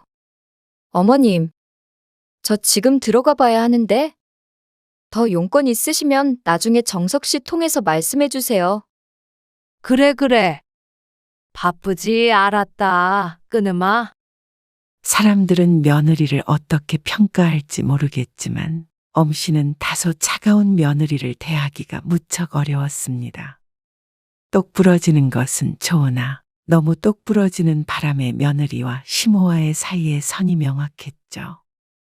그러던 어느 날이었습니다. 저 해외에서 근무하게 됐어요. 원래 내년쯤이었는데 이번에 일정이 당겨져서 출산 전에 가게 될 것 같아요. 뭐? 그럼 애는 어떻게 해? 미국에서 나와야죠. 그럼 수진이 직장은? 일단 휴직하고요. 미국에서 공부를 좀 더 하고 싶대요. 나중에 같이 그쪽에서 근무하게 될 수도 있고요. 우선은 같이 가야죠. 언제까지 있는 거야? 글쎄요. 회사 사정이 어떻게 될지는 모르겠는데요. 수진이랑 얘기해봤는데 되도록이면 오래 있다가 들어오려고요. 애도 거기서 크는 게 아무래도 나을 테니까. 내 아들이 멀리 떠나간다는 말에 어쩐지 심장이 쿵 하고 떨어지는 것 같았습니다. 너무나도 갑작스러운 소식이었습니다. 1, 2년 갔다 오는 것도 아니고 아들의 말만 들어서는 10년은 있다 올 것만 같았습니다. 그리고 아들 내외는 몇 달 뒤에 출국했는데 출국 전에 아들을 딱 한 번 보고 못 봤습니다. 결국 며느리는 미국에서 출산을 했고 아이의 얼굴은 휴대폰 화면을 통해서만 봐야 했습니다. 어린애 데리고 너희가 올 수는 없으니까. 우리가 한번 갈까? 미국에요. 그래. 엄마 아빠도 여행 겸? 아, 수진이가 출산하고 스트레스 많이 받아 해요. 아, 그래서 그건 다음에요. 다음에. 아들의 말에 알았다고 하고 말았습니다. 나중에 라는 기약 없는 말을 마지막으로 아들과의 통화는 끝났습니다. 그리고 아들네와는 한동안 가끔 소식만 전하는 사이게 되어버렸죠. 그리고 아들이 미국으로 떠나기 1년 전쯤 식을 올린 딸. 딸은 재력이 상당한 집안과 연을 맺었습니다. 서울에 건물이 몇 채라고 했던가. 자세히 알지는 못하지만 재벌까진 아니더라도 경제적으로 부유한 집안은 맞는 것 같았습니다. 결혼할 당시에 맨몸으로 오면 된다고 해서 엄씨 부부를 당황하게 했습니다. 차마 딸 결혼하는데 정말 빈손으로 보낼 수는 없어서 혼수는 했지만 상대는 뭐든 상관없다는 식이었습니다. 딸. 뭐해? 일하지 뭐 하겠어. 아고고 지치네. 이 시간까지 일을 해? 안 그래도 정리하려고 했어. 경수 씨도 곧 퇴근한다고 그래서. 둘 다 바쁘구나. 그렇지. 근데 무슨 일로 전화했어? 아니, 그냥 우리 딸 뭐 하나 해서. 본 지도 오래됐고. 난 매일 일이야, 엄마. 알지? 알겠어. 얼른 들어가 봐. 저녁 잘 챙겨 먹고. 아들과 마찬가지로 늘 바쁜 딸. 안쓰럽기도 하지만 다른 일을 찾아가며 하는 타입이었습니다. 그런데 결혼을 하니까 거기에 더해 남편도 챙겨야 하고 시집도 챙겨야 하고 한층 더 바빠졌습니다. 그렇다고 아예 쉬지 않으며 일하는 건 아니었는데 친정 차례는 자주 오지 않았습니다. 그런 딸도 곧 애를 낳았고 그럼에도 불구하고 친정엄마를 찾지는 않았습니다. 가끔 애를 보여주러 오긴 했지만 나중엔 힘에 부친다면서 발길이 뜸해졌습니다. 그런데 시집 식구들과는 훨씬 자주 만나는 것 같았습니다. 올해도 여행을 가? 애도 어린데 비행기 타고 갈 수 있을까? 그래도 시어머니 말은 못 어겨. 아이고, 어머님이 봐주시겠지. 식구들도 많은데 뭐. 나도 힘들 것 같긴 한데 어쩔 수 없지. 결혼할 때 집을 사주는 조건이 있었다는 걸 나중에서야 들었습니다. 1년에 한 번씩은 무조건 같이 여행을 하는 것이었다는데 유별나다 싶으면서도 사실 속으로는 부러웠는지도 몰랐습니다.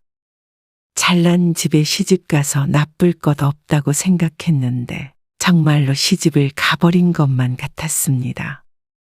이제는 그 집 식구가 되어버린 듯 했죠. 그래도 딸은 풍족한 삶에 만족하고 있는 것 같았습니다. 투덜대기는 해도 시부모가 나쁜 사람들은 아닌 것 같았죠. 그리고 얼마 뒤 남편의 생일엔 참으로 쓸쓸한 하루를 보냈습니다. 아들은 먼 타지에 가 있었고 딸은 늘 바빴습니다. 지난 몇 년 동안 자식들과 함께 오붓한 시간을 보낸 적이 있었는지 가물가물했습니다. 아침에 미역국 남은 거 떠줄까? 아니야. 그냥 이거에다가 먹을게. 당신 이거 좋아하잖아. 많이 드셔요. 알았어. 당신도 많이 먹어. 그 후로 대화는 드문드문 이어졌습니다. 집이 너무 조용했습니다. 먹을 사람이 없으니 케이크도 없었고 폭죽도 없었습니다. 생일이면 자식들이 손주들 끌고 찾아와 난리법석을 떤다던 친구의 말이 떠올라 문득 서글퍼졌습니다. 남편도 말은 안 하지만 같은 기분일 듯했죠. 그리고 얼마 뒤 아들과 오랜만에 통화를 했습니다. 거진 한 달 만에 목소리를 들은 것 같았습니다. 너희 언제 한번 안 들어와? 이번 명절은? 나간 지가 몇 년인데 한국에 들어온 게 한 손으로 꼽고도 손가락이 남았습니다. 설에 갈게요. 정말? 네. 수진이도 한국 가고 싶다고 그러더라고요. 손주도 많이 커서 벌써 5살이 되었습니다. 곧 6살이 되죠. 몇 번 보지 못했지만 늘 마음속으로 애틋한 첫 손주였습니다. 그리고 설이 되었을 때 엄씨는 아주 오랜만에 아들네 가족을 만났습니다. 정말 얼굴 까먹을 것 같아. 죄송해요.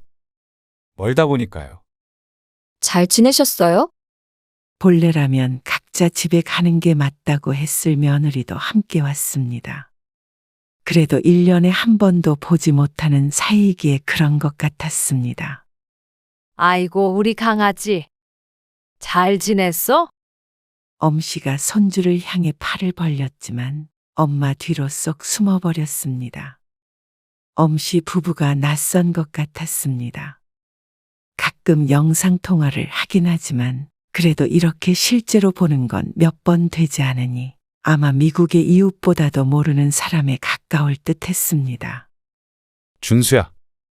여기선 한국말 하라고 했잖아. 자꾸만 영어를 섞어 쓰는 아이에게 아들이 말했습니다. 그러자 아이는 입을 다물어 버렸습니다. 자꾸만 영어를 하는 손주가 엄씨도 어색했습니다. 손주가 외국인이 되어가고 있는 것 같았습니다. 그리고 아들 며느리는 역시나 밥 한 끼만 먹고 일어났습니다. 벌써 가게? 네. 처가에도 들렸다가 바로 집으로 가려고요. 하루 자고 가지. 아버지도 서운해 하실 거고. 너무 피곤해요. 쉬러 들어온 거라서요. 그래, 알았다. 어서 가봐. 네. 전화 드릴게요. 미국 다시 들어가기 전에 한번 들를게요. 아들 며느리가 분명 왔다 갔는데도 엄씨의 마음이 아니었습니다. 엄씨는 진정한 행복이란 사랑하는 사람들과 희로애락을 함께 하는 것이라고 생각했습니다.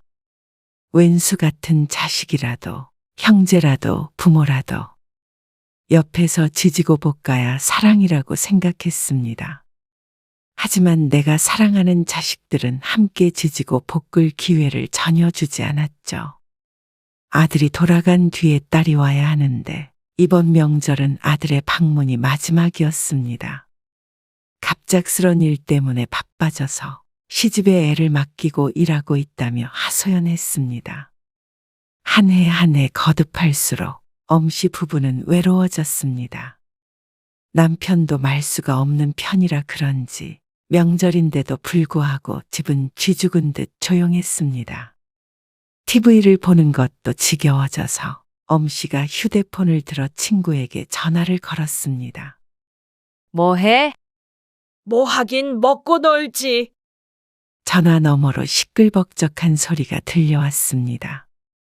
잘은 몰라도 최소 10대 명은 같이 있는 듯 했습니다. 자식들 왔나 보네. 아이고 진짜. 내가 힘들어서 이제 그만 지들 집에 가라고 해도 안 간다. 어제부터 술판에 먹자파네. 애들도 하도 뛰어다녀서 정신이 하나도 없어. 신나게 보내고 있네.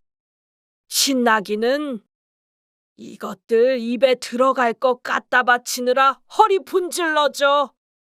불편하는 것 같지만 웃음기가 묻어났습니다.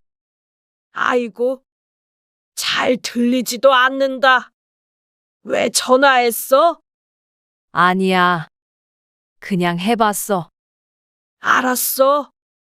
정신 없으니까 나중에 내가 연락할게. 전화를 끊자 더 쓸쓸한 기분이 들었습니다. 명절이라고 자식들이 용돈도 보내주고 하지만 이런 게 가족 같아 정이 맞나 싶었습니다.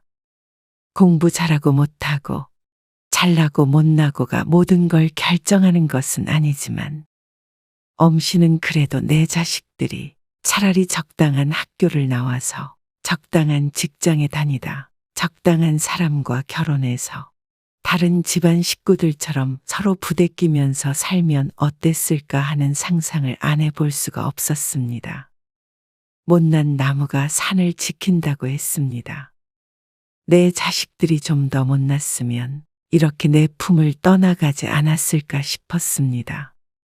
이런 소리를 하면 아마 배부른 소리를 하고 있다고 생각하겠지만 힘들게 키운 내 자식들과 마치 남처럼 살게 되니 인생이 허무하게 느껴졌습니다. 엄씨도 명절엔 그래도 집안이 북적북적했으면 좋겠고 손주들 재롱을 보면서 노후를 보내고 싶었습니다. 하지만 이전보다도 훨씬 삭막해졌습니다. 엄씨 부부의 삶에 그냥 자식 둘만 없어진 기분이었습니다. 엄씨는 이번에는 딸에게 전화를 걸어보았습니다. 명절에도 바쁘다는 딸이 걱정되기도 했고 어쩐지 목소리가 듣고 싶기도 했습니다. 그런데 딸은 전화를 받자마자 다짜고짜 짜증스러운 음성으로 말했시옵뿐이다. 엄마는 취미 같은 거 없어? 어? 왜 자꾸 전화를 해? 나 일한다니까. 자꾸라고 해봤자 며칠 전에 명절에 못 온다는 통화 한 통이 전부였습니다. 그것도 딸이 건 것이었습니다. 차라리 아빠랑 놀러를 가던가 하면 되잖아. 남들은 명절에 자식들 보고 여행 가라고 하고 인생 즐겁게 살던데. 엄마는 왜 그래? 아마도 업무 스트레스 때문인 듯 했지만 딸의 말에 엄씨의 가슴이 따끔거렸습니다. 딸의 말대로 엄씨는 별다른 취미가 없었습니다. 그래서 자신도 모르게 자식들을 귀찮게 했나 싶었죠. 얼마 뒤에 아들은 혼자서 집에 들리고 또 얼마 뒤에 다시 미국으로 들어갔습니다. 엄씨는 그런 아들이 야속했습니다. 그리고 딸도 야속했습니다. 그러다 보니 자식들 키우며 고생했던 시절이 떠오르지 않을 수가 없었습니다. 엄씨도 사람인지라 내가 그렇게 키워서 잘나게 만들었더니 이제는 부모가 뒷전이구나 하는 생각을 안 할 수가 없었습니다. 그리고 또 그런 생각을 하게 되는 스스로가 싫어졌죠. 그런 생각이 매일 머릿속을 돌고 돌았습니다. 그러다 어느 날 친구에게서 전화가 왔습니다. 전화를 받자마자 거의 흐느끼듯이 하소연을 시작하는 친구 때문에 엄씨는 듣기만 해야 했습니다. 그놈 새끼 때문에 내가 미쳐 진짜. 그동안 그렇게 사고 쳐도 내가 큰 사고는 안 쳐서 그나마 다행이라고 생각했었는데 어쩌면 그러냐. 생각이 있는 놈이야, 그놈이. 내가 낳았지만 그놈 새끼는 진짜 미치겠다. 큰아들이 사고를 쳐서 친구에게 손을 벌렸다는데 그 금액이 1억 5천이나 된다고 했습니다. 그래서 집을 담보로 대출을 받아줄 수밖에 없는 상황이라고 했습니다. 내가 그 돈을 대출 받아서 준다고 치더라도 그걸 내가 이 나이에 어떻게 갚냐? 그놈 새끼가 갚을 능력은 절대 없는데 꽉 지엄마 죽으라고 호사를 지내는 거지 이건. 아이고, 선해고 것은 지 오빠가 그런 줄 알고 이제 우리 집에 애들도 안 맡긴다. 혹시라도 지한테 돈 빌려달라고 할까봐 몸살이는 거지. 그것도 아주 괘씸한 년이야. 그렇게 내가 힘들다고 해도 문지방 닳도록 드나들면서 애들 맡기더니 나쁜 것들이야. 그리고 이 와중에 막내는 결혼한다고. 결혼 자금 어떻게 하냐고 그 걱정뿐이다. 자식들이 셋이니까 인생이 3배로 힘들다. 그러면서 친구는 엄씨가 부럽다며 한숨을 10번은 쉬었습니다. 답이 안 보인다며 끝내 눈물을 짓는 것 같은 친구에게 해줄 말은 위로밖에 없었습니다. 남의 불행으로 교훈을 얻을 것은 아니지만 엄씨는 생각을 달리하게 되었습니다. 이 친구가 외롭다는 엄씨에게 늘 배부른 소리 하지 말라고 핀잔을 했었는데 정말로 그동안 엄씨가 배부른 소리를 하고 있었던 것 같았습니다. 엄씨는 30 넘은 자식들 뒷바라지 하는 친구가 자식들에게 목매단다고 생각했는데 이제 보니 여태껏 엄씨가 자식들에게 목을 매고 있었던 것 같았습니다. 대학까지 보냈으면 그만 부모도 우리 인생을 살아야 했는데 그러질 못했습니다. 아직도 어린 내 아들, 딸인 줄 알고 마음에서 못 놓고 있으니 괴로울 수밖에 없었습니다. 과연 내 자식들이 손자 봐달라, 집안일 해달라, 돈 달라 했으면 과연 정감 있다며 행복하다고 할 수 있었을까 생각했습니다. 하나를 얻으면 하나를 잃게 되는 게 맞는 말인 듯 했습니다. 잘났지만 부모에게 잘하고 살가운 자식, 물론 없을 리는 없겠죠. 하지만 그게 내 자식들이 아님은 분명했습니다. 모든 걸 다 가지려 한 엄씨의 욕심이었습니다. 키워놓고 자식이 잘났든 못났든 다 내려놓고 살아야 했습니다. 잘 키워서 자식들이 잘 됐다면 그저 좋구나 하고 말아야 했습니다. 아마 지금 시간을 되돌린다고 하더라도 공부를 덜 시키지는 않았을 것을 알았습니다. 그러니 이제는 엄씨가 욕심을 버려야 했습니다. 자식에 대한 집착을 버려야 했습니다. 다 컸어. 시집 장가 잘 보냈고 부부가 싸우지 않고 잘 살고 있으면 됐어. 남편도 그동안 생각이 많은 듯 했습니다. 그리고 부부라 그런지 결론도 같았습니다. 우리 남은 인생이나 고민하자고.